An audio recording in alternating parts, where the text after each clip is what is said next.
تفلحون. Assalamu alaikum, Brother Zakir. My name is Sania. I'm a revert Muslim. The question is, in your lecture, you mentioned the scientific facts from the Quran which have been established. Can you mention a few Quranic verses which science has not confirmed?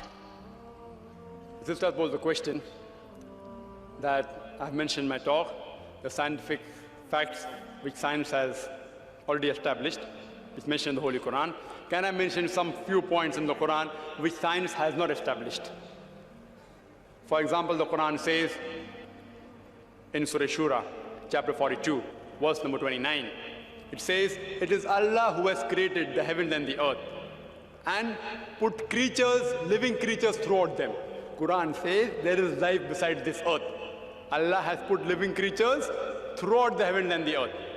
There is no scientific evidence, established scientific evidence, that there is life besides this earth. Recently, they have been sending rockets and spaceships to different planets, different satellites, etc.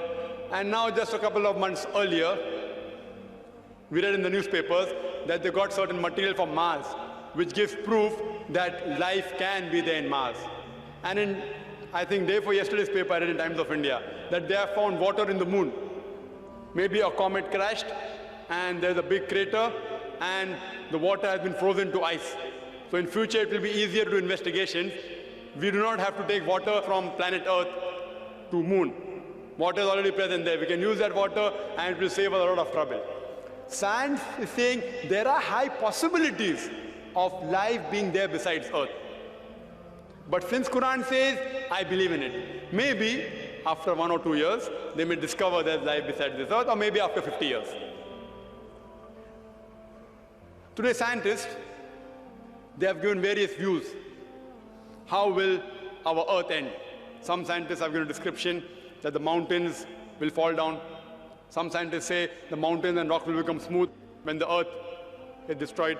Some people say the ocean will swell up. Some people say the universe will go in a black hole. Several. Quran too gives a description about the day of judgment. How will our creation end? Many of them match with the theories of science. Theories, not established facts. For example, the Quran says in Surah Al-Kahf, chapter 46, verse number 3, "It is Allah who has created the heavens and the earth for a limited period of time," giving you an indication that this creation will be destroyed. And gives various signs in the Quran. For example, if you read Surah Qiyamah, chapter 75, verse number 8 and 9, it says that the moon will be buried in darkness. The sun and the moon will join together before our world ends. If you read Surah Takwir, chapter 81, verse number 1, 2, 3, and verse number 6, it says that the sun will be folded up. The stars will fall down. The ocean will swell up. The mountain will fall down in utter ruin. Quran says in Surah Infitar, chapter 82, verse number 1, 2, and 3, it says the sky will be cleft asunder. The star will be scattered. The mountain will fall down. Various signs how will the earth end is given. These are scientific points mentioned in the Quran which science hasn't established yet. For example, the Holy Quran also says in Surah Anbiya, chapter 21, verse number 104, that as we created this creation, we will roll up the heavens like a scroll is rolled up. And as we created the early creation, we shall create a new creation. So Quran says there is one more new creation that is going to be created after the world is destroyed. Science doesn't know about that. Quran says the first man on the earth was Adam alayhi salam. Science hasn't discovered that yet. Quran speaks about soul. Science hasn't established that human beings have got soul. The Holy Quran also speaks about jinns, about spirits, about angels. Science hasn't been able to discover that. Quran speaks about life after death. Science hasn't discovered that. Quran speaks about heaven and hell. Science hasn't discovered about that.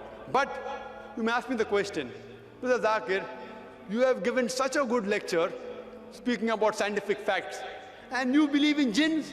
You believe in angels? You believe in soul? You believe in life after death? Aren't you illogical? I will say no. I'm not illogical. I've got a logic why I believe. I don't blindly believe in life after death, in the soul, in heaven and hell, in jinns and spirits. I have a logical belief. I base my logical belief saying that suppose there are scientific facts mentioned in the Holy Quran, out of which, say approximately, 80% have been proved to be 100% correct. 80% of the scientific facts mentioned in the Quran have been proved by science till today to be 100% correct. The remaining 20% is ambiguous, unknown. Not even 0.001% have been proved false.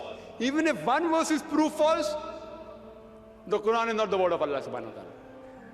So these 20% I say goes in the ambiguous slot, unknown.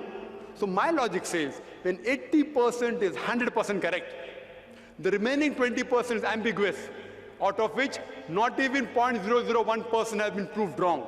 All are unknown. My logic says when 80% is correct, even those 20% will be inshallah correct. It's not a blind belief, it's a logical belief. Allah